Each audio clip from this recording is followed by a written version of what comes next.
شاہین سے میں ہوں، سید شاہین عبداللہ۔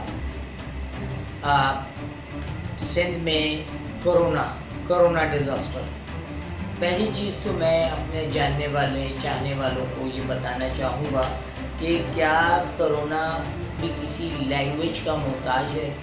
یہ کیا کرونا اردو اسپیکنگ ہے کہ جو اردو اسپیکنگ آبادیوں میں نازل ہو رہا ہے؟ آخر کیا وجہ ہے کہ کرونا ڈیزاسٹر سے جن علاقوں میں لاک ڈاؤن کیے جاتے ہیں وہ ایک مخصوص زبان بولنے والوں کے علاقے ہیں؟ آخر کیا وجہ ہے؟ میں ابھی پرسوں کرونا کی 4th لیئر کے حوالے سے مراد علی شاہ صاحب نے ایک پریس کانفرنس کی، ڈبل سواری پہ پابندی بھی لگا دی اور سب کچھ ہو گیا رات ہی رات میں۔ صبح پولیس والوں نے اپنی پکٹیں لگائیں، لگا کر کے کھڑے ہو گئے۔ اس کے بعد یہ نوٹیفیکیشن ڈبل سواری کا واپس ہو جاتا ہے۔ اس کے بعد اتوار کا دن کرونا کی جو پابندیاں ان میں لچک نظر آتی ہے۔ اس کے بعد پیر کو تمام پکیٹس تمام جگہوں سے پولیس کو ہٹا دیا جاتا ہے، ایسے لگتا ہے جیسے کرونا نہیں ہے۔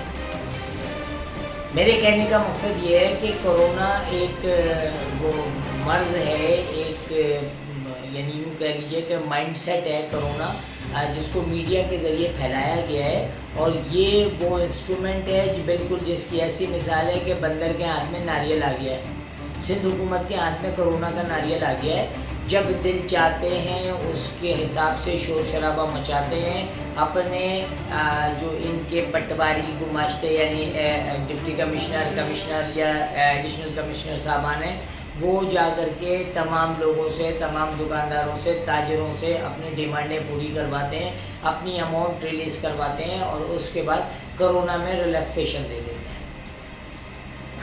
اب یہ تو میں ایک عمومی بات بحیثیت پاکستانی کر رہا ہوں، جو سندھ میں جن حالات سے کراچی اور حیدرآباد کے لوگ گزر رہے ہیں۔ دیکھیں، نوکریوں کے دروازے بند ہیں اردو اسپیکنگس میں، کاروبار ان سے چھین لیا گیا ہے، فیکٹریاں انڈسٹریز ان سے چھین لی گئی، سارے کاروبار ان سے چھین لیے گئے، ان کو خودکشیوں پہ مجبور کیا جا رہا ہے۔ جو رکشہ ٹیکسی ٹرانسپورٹ چلا کے یا جو پتارے لگا کے یہ جو سبزیاں بیچ کر کے یہ غریب اپنے بچوں کو پال رہے تھے، وہ راستے بھی مسدود کیے جا رہے ہیں۔ میں دعوے سے کہہ رہا ہوں اور بہت ہی دعوے سے ارباب اختیار کو مخاطب کر کے کہہ رہا ہوں کہ جو فرائیڈے کو کرونا ڈیزاسٹر کے حوالے سے کراچی کو سیل کرنے کی کوشش کی گئی، ان کے اجداد نے یہ پاکستان بنایا، پاکستان کو چلایا، پاکستان کو نہ صرف بنایا، بنانے کے بعد چلایا۔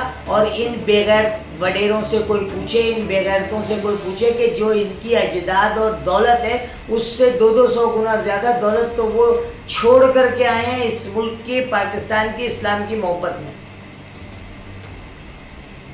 جب کوئی پوتا اپنے دادا کی مالی حالت دیکھتا ہے اور اپنی حالت دیکھتا ہے تو وہ کہتا ہے کہ یہ جائیدادیں، یہ جاگیریں، یہ دولت کہاں گئی جو ہمارے اجداد کی تھی؟ تو باپ بتاتا ہے کہ جی میں نے پاکستان کی محبت میں یہ قربانی دی تھی، ان سب کو چھوڑ دیا تھا۔ تو وہ بڑے معصومیت سے پوچھتا ہے تو اور آپ کو پاکستان نے کیا دیا؟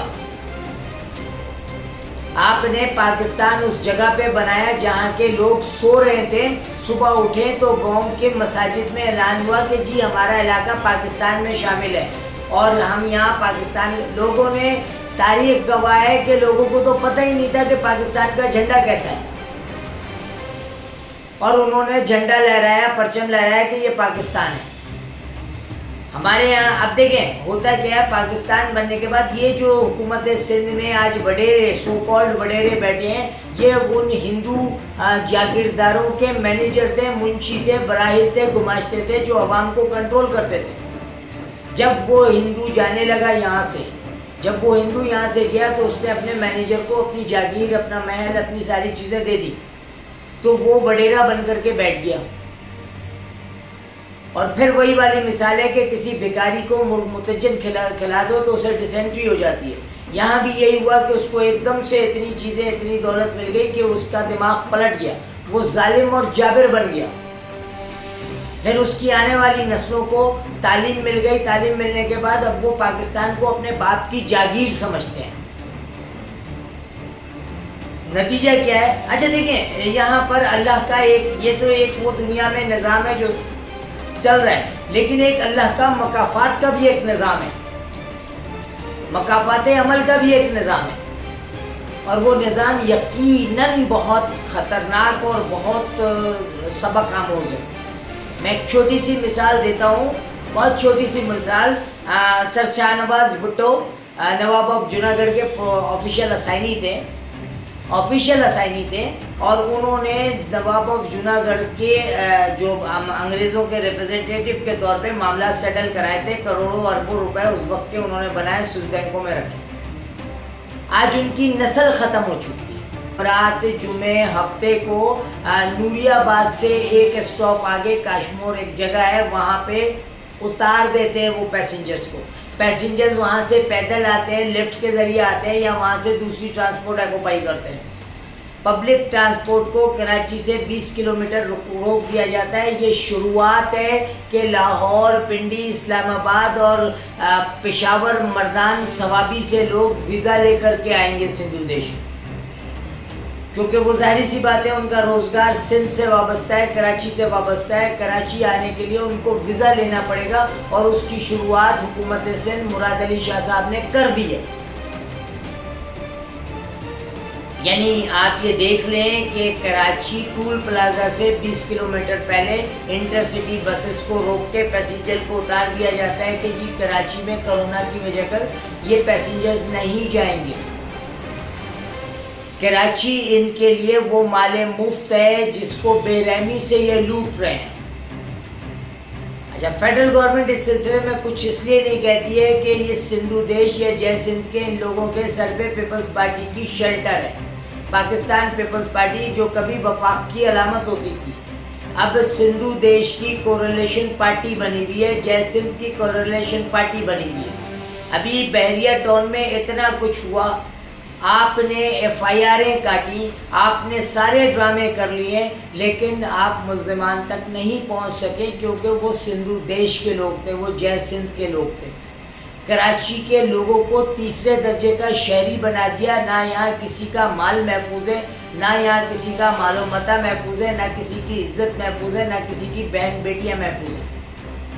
یہاں کی سڑکوں سے ان وڈیروں کی اولادیں یہاں کی سڑکوں سے کسی کو بھی اٹھا لیتے ہیں۔ آپ کچھ اس لیے نہیں کر سکتے ہیں کہ سندھ حکومت ان کے ساتھ ہے، پولیس ان کے ساتھ ہے، رینجرز کا جو بارڈر سیکیورٹی فورس کا جو سندھی ایلیمنٹ ہے وہ ان کے ساتھ ہے۔ بالکل یہ وہی صورتحال ہو رہی ہے جو بنگلہ دیش میں 71 میں ہوئی تھی۔ ارباب اختیار اگر تاریخ کا تھوڑا سا مطالعہ کر رہے ہیں تو ان کو پتہ چل جائے گا کہ حقیقت کیا ہے۔ ابھی میں ایک کلپ دیکھ رہا تھا شرجیل انعام میمن کے والد صاحب کی، جو حیدرآباد میں بس کے کلینر تھے، اور ان کا پوتا آج دبئی کے ایک محل میں بیٹھا شیشہ پی رہا ہے۔ یعنی یہ کراچی اور حیدرآباد کو لوٹ کر کتنا پیسہ انہوں نے منتقل کیا ہے، اس کا اندازہ آپ لگا لیں۔ پیسہ منتقل کرنا چلیں ایک علیحدہ بات ہے، یہاں عزت جنرل ضیاء الحق کے بارے میں کہا جاتا تھا کہ تاحیات جنرل ہے، لیکن اللہ رب العزت کا نظام ہے کہ اس کے جبڑے کی ہڈیاں آرنلڈ رافیل کے جبڑے کی ہڈیوں سے مکس ہو گئے، جو آج تک نہیں پتہ چلا۔ عالم بالا میں یہ جھگڑا علیحدہ چل رہا ہوگا کہ آرنلڈ رافیل کہہ رہا ہوگا کہ یہ جبڑا میرا ہے، اور ضیاء صاحب کہہ رہے ہوں گے کہ یہ جبڑا میرا ہے۔ یہ میرے رب کا نظام ہے۔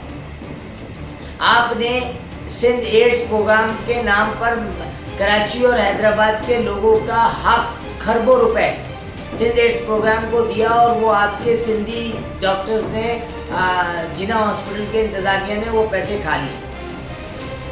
ایڈز کے پاکستان میں سب سے زیادہ پیشنٹ انٹیریئر میں ہیں۔